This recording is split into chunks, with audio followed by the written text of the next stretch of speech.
दोस्तों, किसी भी देश की सेना उस देश की सुरक्षा के लिए महत्वपूर्ण मानी जाती है। यानी कोई भी देश अपनी ताकत के हिसाब से ही दुनिया में अलग अलग रुतबा हासिल करता है और इसके लिए सभी देश अपने देश के जवानों को एक आम आदमी से फौलाद बनाने के लिए कड़ी से कड़ी ट्रेनिंग देते हैं। इनको मुश्किल से मुश्किल हालात से लड़ने की ट्रेनिंग दी जाती है।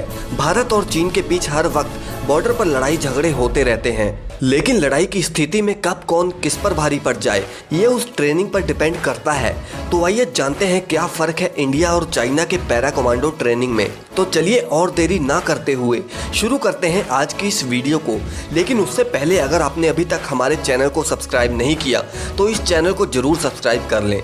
दोस्तों, सबसे पहले हम बात करते हैं चाइना की और डालते हैं एक नज़र पीएलए के स्पेशल फोर्सेस की ट्रेनिंग पर। Number 1, physical training. दोस्तों, चाइना के सभी कमांडोज किसी न किसी मार्शल आर्ट के एक्सपर्ट होते हैं। ये एक जरिया होता है शरीर को सर से पांव तक मजबूत बनाने का। पीएलए अपने जवानों को सर से पत्थर तक टकरा जाने की भी ट्रेनिंग देती है। इनके जिस्म को इतना मजबूत बनाया जाता है कि ये लकड़ी के मोटे मोटे गुद्दों को भी आसानी से तोड़ देते हैं। इस ट्रेनिंग में कई बार सैनिक सर पर भी घायल हो जाते हैं, लेकिन फिर भी वो हार नहीं मानते और फौलाद बनने की अपनी इस कड़ी परीक्षा में डटे रहते हैं। Number 2, insertion training. दोस्तों, पीएलए अपने जवानों को कुछ ऐसे ट्रेन करती है कि वो अपने दुश्मन के इलाके में किसी भी रास्ते से घुस पाए, फिर चाहे वो रास्ता समुद्र से हो, हवा से हो या फिर जमीन से। इन जवानों की पानी की ट्रेनिंग में शामिल होती है 10 किलोमीटर लंबी स्विम। इन्हें छोटे छोटे आइलैंड्स पर रहने की सर्वाइवल ट्रेनिंग दी जाती है। साथ ही इन्हें पहाड़ों पर, पानी में या फिर जंगल में पैराशूट से कैसे उतरना है और आगे कैसे बढ़ना है इसकी भी ट्रेनिंग दी जाती है। Number 3, passing the parcel. दोस्तों, आप ये सोच रहे होंगे कि पासिंग द पार्सल तो एक बच्चों का गेम होता है और इसमें खतरनाक क्या है। अगर आपको नहीं पता तो मैं आपको बता दूं कि चाइना के सैनिकों को असल में ये गेम जिंदा ग्रेनेड से खेलना पड़ता है। ये ग्रेनेड एक दूसरे को तब तक पास करते हैं जब तक ये जहां से वापस शुरू नहीं हुआ था वहां तक वापस नहीं आ जाता, और ये खेल तब तक चलता है जब तक आखिरी सैनिक उसे फटने से पहले जमीन पर दबा न दे। दोस्तों, जब ट्रेनिंग में ही ये सैनिक मौत का खेल खेलते हैं तो फिर इसका नतीजा ये आता है कि वो असल में भी बिल्कुल नहीं घबराते। Number 4, mountain training. दोस्तों, हिमालय की पहाड़ियां भारत और चीन को 2 हिस्सों में बांटती हैं और ऐसे में दोनों ही फोर्सेस के लिए ये जरूरी है कि वो अपने सैनिकों को हाई एल्टीट्यूड के लिए तैयार करें। चाइना अपने कई सैनिकों को समुद्री तल से 12,000 से 18,000 की ऊंचाई पर ट्रेन करता है। इतनी ऊंचाई पर ये जवान हैवी मशीनों के इस्तेमाल के लिए उनकी रेंज और ट्रांसपोर्ट के अलावा बैटल रेस्क्यू और फर्स्ट एड ट्रेनिंग भी करते हैं।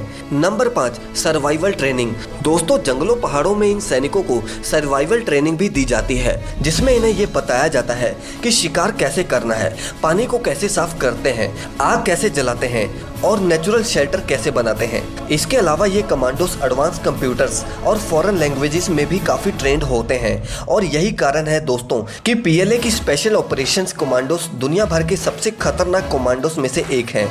अब अगर आप ऐसा सोच रहे हैं कि भारत के कमांडोस चीन के कमांडोस के सामने कुछ नहीं है तो आपका मानना बिल्कुल गलत है। अगर हम बात करें भारत में मिलने वाली पैरा कमांडो ट्रेनिंग की तो भारत में पैरा कमांडो की कोई स्पेशल भर्ती नहीं होती, बल्कि इनकी भर्ती आर्मी की अलग अलग रेजिमेंट्स में से करी जाती है और कुछ खास जवानों को चुनने के बाद उन्हें अलग अलग ट्रेनिंग कैंप्स में भेज दिया जाता है, जहाँ शुरू होती है इनकी बेसिक्स ट्रेनिंग, जो कि आम ट्रेनिंग से 5 गुना ज़्यादा कड़ी ट्रेनिंग होती है। इस ट्रेनिंग में पीएलए स्पेशल ऑपरेशंस के जवानों की तरह ही फिजिकल ट्रेनिंग दी जाती है और ये ट्रेनिंग इतनी भयानक होती है कि हम और आप जैसे लोग शायद ही इसे अटेम्प्ट करने का सोच सके। ये एक्सरसाइजेस जवानों को फिजिकल और मेंटल दोनों तरह के एक्सट्रीम प्रेशर में भी अपनी ड्यूटी परफॉर्म करने के लिए दी जाती है। फिर इन सब ट्रेनिंग के बाद 36 घंटे की स्ट्रेस ट्रेनिंग दी जाती है और 36 घंटे की स्ट्रेस ट्रेनिंग की शुरुआत होती है रात के 2 बजे से।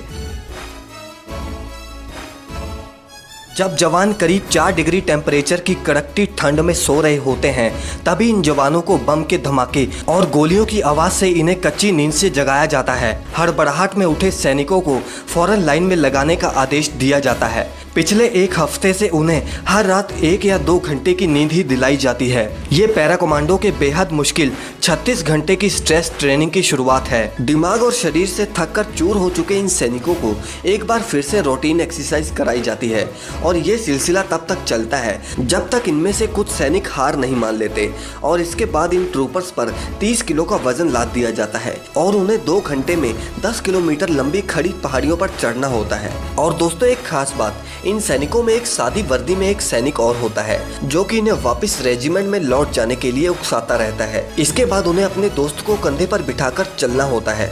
असल में पैरा कमांडोज का ये मानना होता है कि वो अपने साथी को कभी भी दुश्मन के इलाके में छोड़कर नहीं आना है। 5 घंटे की कंटिन्यूस ट्रेनिंग के बाद अगर आप सोच रहे हैं कि इन्हें आराम दिया जाएगा तो आप बिल्कुल गलत हैं। अब यहाँ से इनकी ट्रेनिंग और भी मुश्किल हो जाती है। अब इन्हें 1.18 किलोमीटर सर्किट के 3 राउंड लगाने होते हैं जिसमें इनके पास 30 किलो का बैटल लोड और हथियार तो होते ही है, साथ ही हर राउंड में इनका वजन बढ़ा दिया जाता है। पहले राउंड में इन्हें 20-20 किलो के भरे हुए कैंस दिए जाते हैं, सेकेंड राउंड में इन्हें ट्रक का टायर और थर्ड राउंड में इन्हें लकड़ी का भारी भरकम टुकड़ा दिया जाता है जिसका वजन 30 से 70 किलो तक होता है। हर राउंड को कंप्लीट करने के लिए इनके पास सिर्फ 1 घंटे का टाइम होता है और ये सब कंटिन्यूस ट्रेनिंग वो पिछले 9 घंटों से लगातार कर रहे होते हैं। कमांडोज बिना खाए पिए लगातार ट्रेनिंग कर रहे होते हैं जिसकी वजह से इन कमांडोज की सारी ताकत निचुड़ चुकी होती है। अब इसके बाद इन कमांडोज के हाथ पैर बांधकर इन्हें 12 फीट गहरे पानी में डाल दिया जाता है।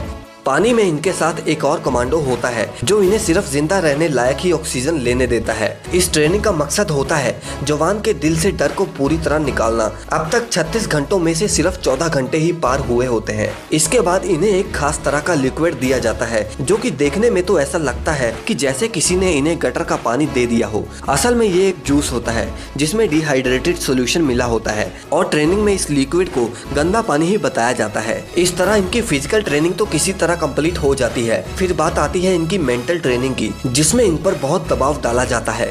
इनके चारों तरफ कमांडो चिल्ला रहे होते हैं, लाल पीली लाइट्स जल रही होती हैं और इतने सारे दबाव में इन्हें कई सारे सवालों के जवाब देने के लिए कहा जाता है। इसके बाद इनका मेडिकल चेकअप होता है और इसमें जो जो जवान फिट पाए जाते हैं उन्हें 10 किलोमीटर आगे स्पीड मार्च में भेज दिया जाता है और इस स्पीड मार्च के बाद 20 घंटे से भूखे जवानों को खाना तो दिया जाता है लेकिन बिल्कुल रूखा सूखा। खाना खाने के बाद इन पर नींद हावी होने लगती है लेकिन ट्रेनिंग टीम इनसे अलग अलग काम करवाती है ताकि ये अगले 6 घंटे तक सोए ना। 6 घंटे बाद एक स्पीड मार्च करवाया जाता है और फिर इन ट्रूपर्स को 5 घंटे के लिए जंगल में छोड़ दिया जाता है जहां इनकी कॉम्बैट स्किल्स को चेक किया जाता है। फिर ये कीचड़ में उतरते हैं जहां इन्हें रगड़ते हुए अपने हथियारों के साथ आगे जाना होता है।